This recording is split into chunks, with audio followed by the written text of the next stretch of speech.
અમરેલી જિલ્લાના સાવરકુંડલા તાલુકાના ઘોબા ગામ નજીક આવેલા મોટા નુરાપીર આશ્રમ ખાતે સંત શિરોમણી શ્રી ગબીરદાસ બાપુની 50મી સુવર્ણ નિર્વાણ તિથિ નિમિત્તે ત્રિદિવસીય અમૃત મહોત્સવ ભવ્ય રીતે યોજાયો હતો। મહંત શ્રી ભરતદાસ બાપુ અને ગુરુ શ્રી રામદાસ બાપુના માર્ગદર્શન હેઠળ આ ભવ્ય આયોજન કરવામાં આવ્યું હતું। મહોત્સવના પ્રથમ દિવસે હેમાદ્રી 10 વિધિ સ્નાન, જલયાત્રા, ગણપતિ પૂજન અને અગ્નિ સ્થાપના વિધિઓ સંપન્ન થઈ હતી। બીજા દિવસે 251 કુંડી યજ્ઞનું ભવ્ય આયોજન કરવામાં આવ્યું, જેમાં મોટી સંખ્યામાં હરિભક્તોએ ભાગ લીધો હતો। રાત્રે સંતવાણી અને ભજન કાર્યક્રમનું પણ સુંદર આયોજન કરવામાં આવ્યું હતું, જેમાં ભજનીક શૈલેષ મહારાજ, અનિલભાઈ બોરવટ, સુરેશ રાવળ, ભોળાભાઈ આહિર અને વિજયદાન ગઢવી સહિતના કલાકારોએ ભજનની રમઝટ બોલાવી હતી। નરેન્દ્રભાઈ પાંડવ, સુરતથી કોર્પોરેટર, વોર્ડ નંબર 7ના આજે જે 50 વર્ષની નિમિત્તે જે ઘોબાજી આયોજન થયું છે નુરાપીર દાદાનું, ખરેખર અમારે દરેક જે હોદ્દેદારોને ખૂબ ખૂબ અભિનંદન આપું છું કે અમને પણ નહોતી ખબર કે એટલું સૌરાષ્ટ્રમાં થશે।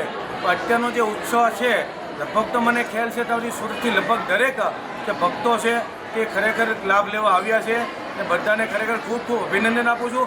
હજી કોઈને જો આ લાવો લેવો હોય તો આવો લાવો હવે તમને 50 વર્ષ પછી મળશે એવું મને લાગે છે।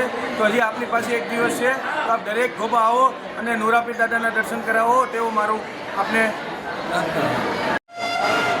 મારું નામ રાજુભાઈ કૃષ્ણગઢ છે અને આજરોજ ઘોબા ધામને આંગણે સંત શિરોમણી શ્રી ગબીરદાસ બાપુની 50મી સુવર્ણ નિર્વાણ તિથિ ત્રિદિવસીય અમૃત મહોત્સવનો આજે બીજો દિવસ। દરરોજની દરરોજ વ્યવસ્થા આપણે રાખેલી છે। 400 ટેન્ટ રૂમો બનાવી છે, એની અંદર અંદાજે 3000 માણસ વસવાટ કરી શકે એમ છે। આ આશ્રમની અંદર પણ 3000 માણસ રાત્રિ રોકાણ કરી શકે એવી છે। ડ્રોમની અંદર ઓછામાં ઓછું 5000 માણસ રાત્રિ રોકાણ કરી શકે એવી તમામ પ્રકારની સુવિધાઓ અહીંયા ઊભી કરવામાં આવી છે। ભોજનાલયની અંદર એક ટકનું કાયમ 15000 માણસ ભોજન પ્રસાદ લે છે, એટલે એક દિવસનું 45000 માણસ, એવી રીતે 3 દિવસનો આ અમૃત મહોત્સવ છે અને હજારો સ્વયંસેવકો, 2500 સ્વયંસેવકો પોતપોતાની ભાવનાઓને સમજીને સેવા કરી રહ્યા છે, પોતે પોતાનું કામ સમજીને સેવા કરી રહ્યા છે અને આ દેહાણ જગ્યાના સાધુ સંતોના પહેલેથી આશીર્વાદ છે અને દિન પ્રતિદિન જ્યારે જ્યારે અવકાશ મળે ત્યારે આ દેહાણ જગ્યાના તમામ સાધુઓ અહીં હાજરી આપી, આશીર્વાદ આપી અને આ શોભાને વધાવી રહ્યા છે। આ ગબીરદાસ બાપુ એક મહાન ઓલિયા, જેણે કાળને પણ 100 મહિને ઠેલાવી દીધો હતો, એવા સિદ્ધ પુરુષની આ 50મી નિર્વાણ તિથિ અને 150મો જન્મ જયંતિ મહોત્સવ જ્યારે આ વર્ષમાં ઉજવવા જઈ રહ્યો છે, ત્યારે આ નુરાપીર આશ્રમના સૌ સેવક સમુદાયો કણ અને અણુમાં ગબીરદાસ બાપુને ભગવાન રૂપે જોઈ રહ્યા છે। કીડીથી માંડીને બ્રહ્મા સુધી ગબીરદાસ બાપુનો વાસ છે અને આ ધામની અંદર કોઈ સુવિધા નથી માગતું, સુવિધા આપવા માટે બધા તત્પર થઈ રહ્યા છે।